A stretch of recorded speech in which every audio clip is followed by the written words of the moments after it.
E aí, investidores, sejam bem-vindos de volta.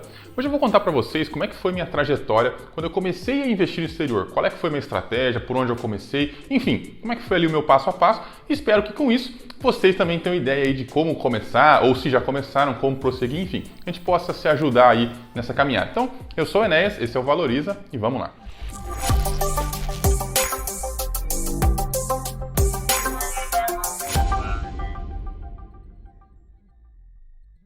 Antes de começar, eu queria deixar bem claro que a intenção desse vídeo não é ser um guia completo ou dizer qual que é o melhor método ou o método correto de investir no exterior ou de começar a investir no exterior. É mostrar para vocês o que eu fiz, funcionou para mim, talvez alguma coisa pode funcionar para vocês, talvez não tudo, mas enfim, a minha ideia é compartilhar com vocês a minha experiência. Não estou aqui dando um guia definitivo de investir no exterior, afinal, não tem uma maneira só de fazer isso, existem muitas maneiras e talvez muitas maneiras que deem certo. Aliás, se você tem uma história diferente, se você começou de forma diferente e tal, pode deixar aqui nos comentários para a gente conversar também um pouquinho sobre isso. Bom, mais ou menos uns 4 anos atrás eu estava lendo um livro chamado Wealth of Common Sense, é do autor Ben Carson, que é um cara que eu admiro muito, e tem um capítulo lá que ele fala sobre diversificação internacional, e uma coisa muito específica me chamou a atenção e foi ali o estalo para eu começar a querer investir no exterior, começar a buscar empresas fora do Brasil. O que ele faz é mais ou menos o seguinte, ele conta o caso do Japão. Se você fosse lá um japonês, né, no final da década de 80, lá mais ou menos no ano de 1990, 1989, você entrando no mercado de trabalho começaria a poupar para a sua aposentadoria investindo na bolsa lá do Japão. O que acontece? Nos últimos 20 anos, se você olhasse para trás, né, ou seja, nas décadas ali de 70 e 80, o mercado japonês deu um dos maiores retornos do mundo. Porque todo mundo achava que o Japão ia ultrapassar os Estados Unidos como a maior economia do mundo. O Japão era a promessa do futuro, enfim. Tinha muita expectativa, muita promessa em torno da economia do Japão, tanto que a bolsa japonesa, ela aumentava 20% ao ano em média, ou seja, a cada 3 anos e meio seu dinheiro dobrava, né? Isso um japonês lá em 1990 olharia para trás e veria esse histórico. E aí ele falaria assim, bom, vou investir na bolsa porque eu vou ganhar muito dinheiro, vou me aposentar com 40 anos, vou ficar muito tranquilo. Claro que a gente sabe que essa história não acabou bem, né? Porque depois o Japão não deu um retorno ali muito adequado. Aliás, se a gente quiser comparar com os Estados Unidos, por exemplo, nas décadas de 70 e 80, o retorno médio das ações dos Estados Unidos foi de 9,5% ao ano. Não é um retorno ruim. O retorno no Japão foi de 20,5% ao ano. Agora, se a gente olha as 2 décadas seguintes, os Estados Unidos tiveram um retorno médio de 12,5% ao ano, quer dizer, não é nada mal. E o Japão teve um retorno médio de 1,6% ao ano. É um retorno pífio, que provavelmente não paga nem a inflação. Quando eu vi essa comparação, eu me convenci imediatamente que eu precisava diversificar internacionalmente. Porque se eu deixasse todo o meu dinheiro em apenas um país, o risco de ser um Japão das últimas 2 décadas é grande, né? Afinal, aqui no Brasil a gente não sabe se a gente vai ter um desempenho melhor ou pior. E aí, bom, eu senti necessidade, falei, eu preciso começar a diversificar. Eu já investia na Bolsa Brasileira há algum tempo, então eu já conhecia um pouquinho sobre investimentos, de forma que eu não aceitava de maneira nenhuma investir nem em fundos de investimento, nem em ETF, né? O ETF, fundo de investimento, é cheio de problemas, eu tenho um vídeo exatamente sobre isso, que eu vou deixar aqui nos cards na descrição, caso vocês tenham mais curiosidade sobre o assunto, mas o principal problema do ETF, que muita gente escolhe ETF, né, para diversificar no exterior, o principal problema dele é que você não é sócio do ETF, né? Então, você não consegue ver os fundamentos do ETF, as vendas do ETF, o lucro do ETF. A única coisa que você consegue ver do ETF é o preço flutuando. O que isso significa? Que no momento de crise muito grave, no momento que tem uma queda generalizada dos mercados, eu não vou conseguir enxergar que aquele meu ETF ainda tem valor. Então é muito provável que eu não aguente segurar. Por exemplo, se acontecer lá uma queda de, sei lá, 70% e ficar 5, 6 anos em queda. É muito provável que eu não vou aguentar, eu vou vender, porque a única coisa que eu enxergo é a cotação e a cotação não está andando. Então, a chance de você trocar para um outro ETF é muito grande, a chance de você vender e ir para renda fixa é muito grande. Ninguém consegue segurar um papel em crise se não tiver uma mentalidade de sócio. E para ter mentalidade de sócio, a gente tem que ter um ativo e não um papel. O ETF é um papel, por isso, de plano, eu já decidi que eu não ia comprar ETF. Bom, então, eu ia comprar ativos de verdade, que no caso eram as stocks e os REITs. E eu decidi fazer essa separação. Ela, na verdade, ela não existe assim na prática, porque o REIT ele é um estoque, né? Para quem não conhece o REIT, eu tenho um vídeo especificamente sobre isso, eu vou deixar também nos cards na descrição, caso vocês queiram se aprofundar. Mas o REIT, ele é o Real Estate Investment Trust, ele é uma empresa que só investe em imóveis. Ele é meio parecido com os nossos fundos imobiliários, então ele tem assim algumas diferenças das stocks. Ele paga muito mais dividendo do que uma stock, ele costuma não crescer tanto quanto uma stock. Então, e ele está 100% concentrado no mercado imobiliário. E eu decidi separá-los em duas categorias diferentes. Assim, quando os REITs estão para trás, eu compro o REIT, e quando as stocks estão para trás, eu compro as stocks. Não é obrigado a fazer isso, mas foi uma escolha que eu fiz. E em relação à proporção, eu escolhi ter 2 vezes mais stocks do que REITs, ou seja, uma proporção de 2 para 1. Por que isso? Porque um dia eu espero poder ter um imóvel fora do Brasil. E aí, se eu já estiver muito concentrado em REIT e comprar mais um imóvel, né, eu vou estar muito ali concentrado no mercado imobiliário, vou estar muito vulnerável a qualquer variação nesse mercado. Isso não é legal. Então eu escolhi desde o começo ter uma proporção maior em stocks do que em REITs. Mas isso é muito pessoal, cada um tem que definir aí o que se encaixa melhor na sua estratégia. Mas aí, sabendo o que eu queria ter na minha carteira, sabendo a composição macro dela, eu fui passar a escolher os ativos, né? Porque se eu não vou ter ETF, a única coisa que eu posso fazer é escolher cada ativo, né? Um de cada vez, bem devagarzinho e tal. E desde o começo eu tracei meio que uma meta. E no começo foi meio sem querer, mas depois acabou se tornando mesmo uma meta e eu levei isso até o final, que era de escolher pelo menos um ativo por mês, pelo menos um. Então, como eu não trabalho com investimento, então eu tenho meu trabalho, eu não tenho tanto tempo assim para ficar gastando pesquisando investimento. Então eu falei, bom, cada mês eu só vou pesquisar um, só vou escolher um, de preferência aqueles que são assim, topo de pirâmide, né? As melhores empresas, os melhores REITs, para que eles não me deem muito trabalho, muita dor de cabeça no futuro. Acabei focando bem na questão da resiliência, né? Que aliás é o tema do vídeo da próxima semana. Então se você quer saber sobre resiliência, sobre como escolher ações de empresas resilientes, etc., se inscreve aí no canal, porque semana que vem a gente vai ter um vídeo específico sobre resiliência. Mas vamos lá, eu foquei muito nessa questão da resiliência. E o primeiro mês eu foquei em escolher um REIT. Eu me lembro muito bem que como eu achava que seria mais fácil, porque se relaciona mais com o mercado dos imóveis, eu acho mais fácil entender e tal, eu falei, bom, vou começar pelos REITs porque é uma coisa que eu entendo melhor. E aí comecei a pesquisar, me assustei com a quantidade de setores diferentes que tem lá de REITs, né? Porque diferente dos FIIs aqui, os REITs têm muito mais setores, né? Então você tem lá desde centros comerciais, hospitais, tem REIT residencial, né? Que tem apartamentos, você tem armazéns, edifício de escritório, hotéis, torre de transmissão, floresta, data center, enfim, tem 1 milhão de tipos de REIT. E eu me assustei com isso no começo, mas eu fui começando com aquilo ali que era mais familiar e tal. E eu tive alguns preceitos ali que eu segui até o final, que é o seguinte: para que ele seja resiliente mesmo, eu escolhia os REITs, que eram bem diversificados, ou seja, aqueles que tinham de preferência imóveis em mais lugares, até mesmo fora do país, porque muitos REITs têm imóveis nos Estados Unidos, na Europa, na Austrália, então até no Brasil. Então é muito fácil você encontrar alguns que são bem diversificados. Isso foi uma premissa, porque como tem um monte, eu estava começando a pesquisar, eu falei, eu vou pegar os que são os melhores. E aí eu comecei justamente por aqueles que eram mais diversificados. E dentro desses, eu fui escolhendo aqueles lá que eram menos alavancados possíveis, de preferência aqueles que nem alavancados eram.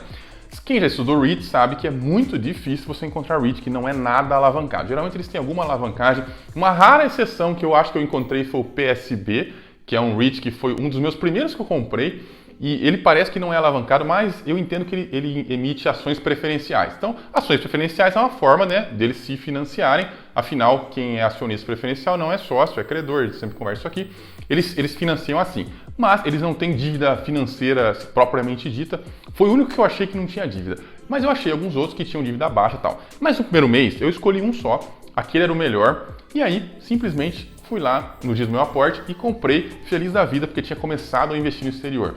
Eu abri conta na corretora TD Ameritrade, que é uma corretora na época era muito grande e tal, muito boa, facilitava para estrangeiro abrir conta, e eu fazia as remessas pelo Remessa Online, que é uma empresa aqui do Brasil mesmo. Foi o que eu achei que fosse o sistema mais fácil e mais barato, né? Além da corretagem ser barata lá na TD Ameritrade, a remessa era barata pela Remessa Online. Enfim, foi o setup mais fácil que eu consegui encontrar e comecei desde o primeiro mês a fazer isso.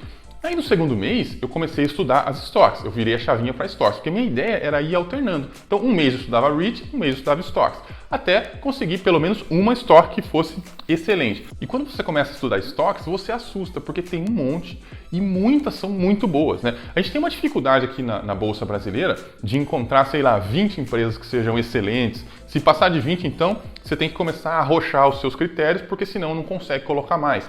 Agora, lá na Bolsa Americana, o problema é o contrário, você tem empresa demais e não dá para colocar tudo na sua carteira. Então, por um lado isso é bom, por outro lado é ruim, né? Porque quem cai de paraquedas lá fica com um universo gigantesco de empresa para estudar. Mas o que eu fiz foi a mesma coisa que eu fiz nos REITs, mas com um pouquinho mais de rigor. Então eu só peguei empresas que não tinham dívida mesmo, né? Ou não tinham dívida líquida, o que significa que o caixa da empresa é maior que a dívida, né? Então a empresa não tem dívida nenhuma, ela não é nada alavancada. Isso dá uma resiliência muito maior para a empresa, faz com que ela aguente crise de forma muito mais tranquila. Só peguei empresas que tinham diversificação internacional bem forte, ou seja, não empresas especificamente do mercado americano, empresas norte-americanas que atendiam o mundo inteiro, né? E eu me lembro muito bem que a primeira que eu peguei foi a Microsoft, porque ela se encaixa exatamente nisso aí. Ela tem 1 milhão de produtos diferentes, ela é líder em todos os mercados que ela atua e ela não tem dívida, ela não tem dívida líquida, né? Ela tem caixa líquido, que é o contrário da dívida. Enfim, e ela tinha lá um resultado crescente na época tal. Eu me lembro bem que ela chamou muita atenção e foi a primeira que eu escolhi quando eu estava começando a montar a minha carteira. E além disso, uma outra coisa que é interessante é que ela tem um fosso competitivo muito grande, né? É muito difícil uma outra empresa criar um substituto para o Office, por exemplo. As empresas estão tentando fazer isso aí há 30 anos, mas ninguém consegue chegar nem perto, né? Por causa da produtividade, enfim. Não só o Office, como também o Windows, como a maioria dos softwares de ambiente corporativo, é tudo baseado em sistema da Microsoft. Fora que eles têm lá um negócio super diversificado e tal, enfim. Só estou usando a Microsoft como exemplo porque ela se encaixa bem nessas características. Não estou recomendando que comprem Microsoft, principalmente por dica, tá, gente? Só estou falando que na época foi uma empresa que se encaixou muito bem, ela era muito resiliente mesmo. Eu encontrei ela logo no começo, né? Porque eu comecei a estudar já pelas mais famosas e já esbarrei nessa daí. E aí falei, pronto, tá decidido, essa daí vai ser a minha primeira estoque. Gastei poucas horas nesse primeiro mês escolhendo e eu lembro que eu escolhi uma só. Aí o que aconteceu? Eu fui repetindo esse processo, né? Então foi passando mês a mês, no mês seguinte eu fui escolher um outro REIT.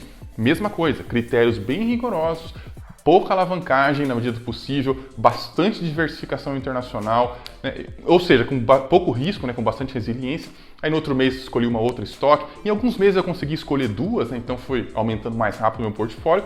E aí eu lembro que quando deu um ano mais ou menos, eu estava com uma carteira assim bem robusta, né? Porque já tinha empresas de todos os segmentos, REIT de tudo que é segmento também. O REIT, inclusive, eu fui por segmentos, né? Então, eu tinha comprado primeiramente o PSB, que é de parques industriais, aí eu parei de olhar os REITs de parques industriais e comecei a olhar só os outros. Aí comprei lá um de self-storage, aí comprei um de data center, aí comprei um de torre de transmissão, enfim. Fui comprando aí conforme as coisas iam acontecendo. Isso foi muito bom, porque com o passar do tempo, eu acabei tendo uma carteira bem diversificada, com coisas bem diferentes. Nas empresas, eu já não me preocupei tanto com o setor, porque tinha tanta opção, mas tanta opção, que era difícil, porque até setor tem muito, né?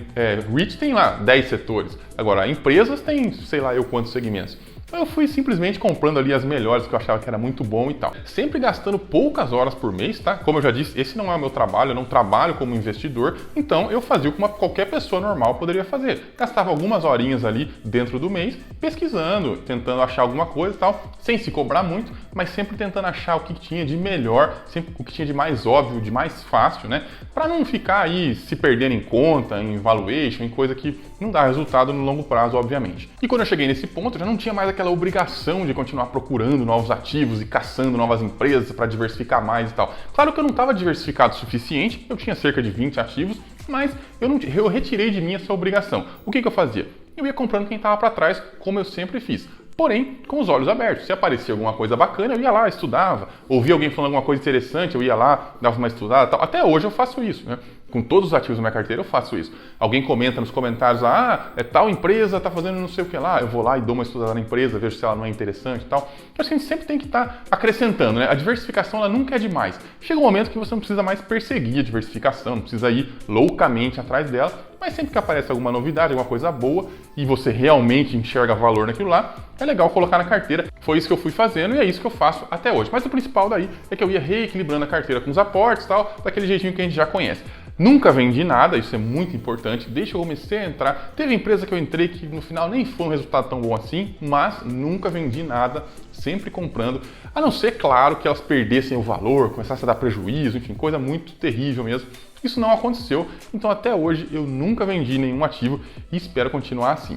E falando aí nas perspectivas para o futuro, né, para onde é que eu vou com meus investimentos no exterior, a primeira coisa que eu espero é nunca vender nada, né? Sempre continuar comprando, nunca precisar vender nada. Porque quando a gente vende, a gente perde, a gente paga imposto, enfim, um monte de coisa ruim, né? A gente sempre deixa dinheiro no mercado quando a gente desfaz os nossos ativos de valor. Quando a gente vende lixo, quando a gente vende porcaria, aí tudo bem, a gente está ganhando na verdade, né? Mas quando a gente vende ativos bons, a gente está provavelmente perdendo. Então, esse é o meu primeiro objetivo de longo prazo, nunca precisar vender nada. Além disso, claro, continuar comprando aquilo que está para trás, né? Sempre, aliás, esse mês provavelmente vai ser uma compra, né, em ativos no exterior, porque o dólar caiu bastante, então desequilibrou um pouquinho minha carteira pro lado aqui do Brasil. Provavelmente vou mandar dinheiro para lá e tal. Isso faz parte, quem investe no exterior está acostumado a fazer isso, né? O dólar às vezes cai e você manda dinheiro para fora para rebalancear a carteira, sempre mantendo ali mais ou menos igual, nunca vendendo nada para rebalancear, né, gente? Isso é um erro terrível, tem um vídeo sobre isso.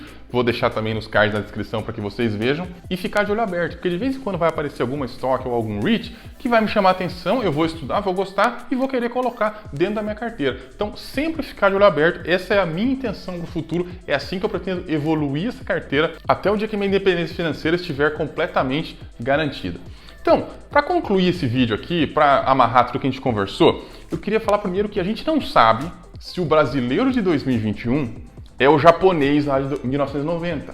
O japonês de 1990 se ferrou se ele investiu só no país dele. A gente não sabe se o brasileiro de 2021 vai ser esse cara também, que está começando a poupar, começando a investir, começando a ter ali, seus ativos de valor, só que vai ficar 20 anos sem ver retorno nenhum, mesmo sendo bons ativos. Isso acontece, tá, gente? Não tem garantia de nada no mercado financeiro.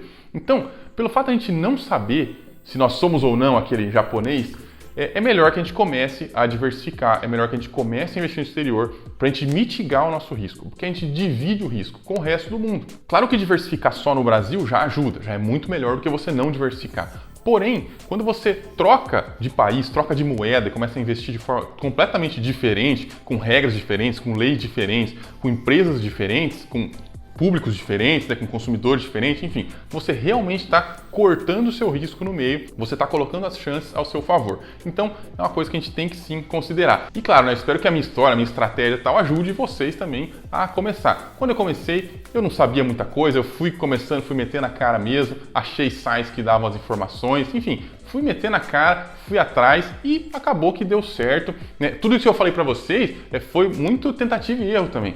Eu achava que eu ia conseguir montar a carteira em uma semana, não consegui, no final fui conseguindo um ativo, 2 ativos por mês no máximo e demorei lá 1 ano para ter a carteira montada, o que na verdade foi muito bom, que me permitiu ir avaliando a carteira enquanto eu ia montando e tal. Então por isso que fica a minha recomendação de que vocês façam algo parecido, né? Não precisa montar toda a sua carteira de investimento em uma semana. Espero que isso tenha ajudado vocês aí a ter uma visão de como é que a gente começa a investir no exterior. No mais, queria, lógico, agradecer quem chegou até o finalzinho aqui do vídeo, pedir para que se você ainda não é inscrito, mas gosta desse tipo de conteúdo, quer ver o vídeo sobre resiliência que vai ser semana que vem, se inscreve aí no canal, porque a gente sempre traz conteúdo interessante. Aliás, grande parte dos conteúdos vem lá do nosso grupo do WhatsApp, que é um grupo aberto, como o canal é pequeno, a gente deixa lá o grupo aberto, todo mundo pode entrar, todo mundo pode falar, a gente conversa com todo mundo, o link do grupo está aqui na descrição. No mais, a gente se vê semana que vem, até lá.